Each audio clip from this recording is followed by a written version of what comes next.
അടുത്തിടെയായിട്ട് ഈ നെൽച്ചെടികളിലെല്ലാം ഇല കരിഞ്ഞിരിക്കുന്ന രണ്ട് വശത്തായിട്ടും. ഇതൊന്ന് നോക്കിയിട്ട് എന്താ ഇതിൻ്റെ കാരണം എന്നൊന്ന് പറഞ്ഞു തരാമോ? ഇതാണ് ബാക്ടീരിയൽ വാട്ടം.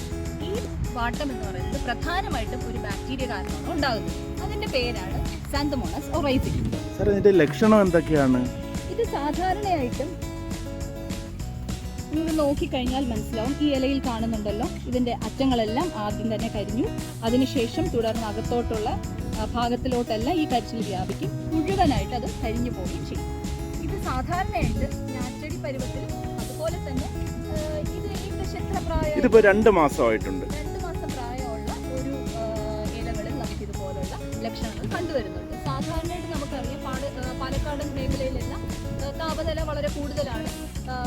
ഒരു 24 മുതൽ 35 ഡിഗ്രി സെൽഷ്യസ് ആകുന്ന സമയത്ത്, അതുപോലെ തന്നെ നമ്മുടെ അന്തരീക്ഷ ഈർപ്പം ഏകദേശം 70% കൂടുതൽ വരുന്ന സമയത്തുമാണ് ഇതിന്റെ ലക്ഷണങ്ങൾ കൂടുതലായിട്ടും കൊണ്ടാണ്. ഇതിന്റെ പ്രതിവിധി എന്തൊക്കെയാണ്? പ്രതിവിധി ഞാൻ പറഞ്ഞല്ലോ, ഇതൊരു ബാക്ടീരിയൽ വാട്ടമാണ്. അപ്പം ഏറ്റവും നല്ല ഒരു പ്രതിവിധി എന്ന് പറയുന്നത് ഒരു ബാക്ടീരിയ നശിപ്പിക്കുന്ന ഒരു ആന്റിബയോട്ടിക് തന്നെയായിരിക്കും.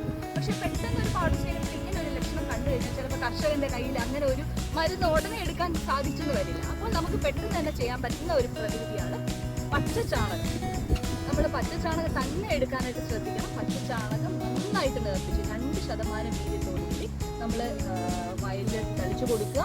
അതുപോലെ തന്നെ സ്യൂഡോമോണസ് ഫ്ലൂറസെൻസ് അതും 2% വീര്യത്തോടെ നമുക്ക് കൊടുക്കാൻ കഴിയും. ഈ രണ്ടും ചെയ്യാം. അതല്ലാതെ ആന്റിബയോട്ടിക്സ് സ്പെസിഫൈ ചെയ്ത് പറയുകയാണെങ്കിൽ നമുക്ക് കൊടുക്കാൻ പറ്റുന്നത് സ്ട്രെപ്റ്റോസൈക്ലിൻ പോലുള്ള ആന്റിബയോട്ടിക്സ് ആണ്. അത് നമുക്ക് പല പേരുകളിൽ അത് കടകളിലും കിട്ടുന്നുണ്ട്.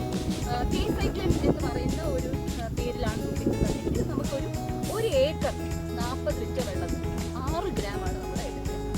പിന്നെ നമുക്ക് ചെയ്യാൻ പറ്റുന്നത് സ്ട്രെപ്റ്റോസൈക്ലിൻ എന്ന് പറയുന്നതിന് ആ റേറ്റ് നെയിമിൽ തന്നെ കിട്ടുകയാണെങ്കിൽ നമുക്കത് 100 ലിറ്റർ വെള്ളത്തിൽ 6 ഗ്രാം എന്നുള്ള രീതിയിൽ 1 ഏക്കർ നമുക്ക് ഉപയോഗിച്ച് ചെയ്യാവുന്നതാണ്. ഇനി നമുക്ക് ഇത് 2 തരത്തിലുള്ള വാട്ടമാണ് സാധാരണ നെല്ലിൽ കാണുന്നത്.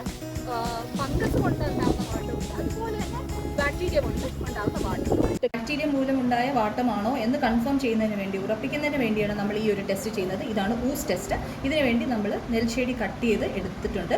അതുകൂടാതെ നമ്മൾ ഒരു കുപ്പി ഗ്ലാസ്സിൽ വെള്ളം നിറച്ച് വെച്ചിട്ടുണ്ട്.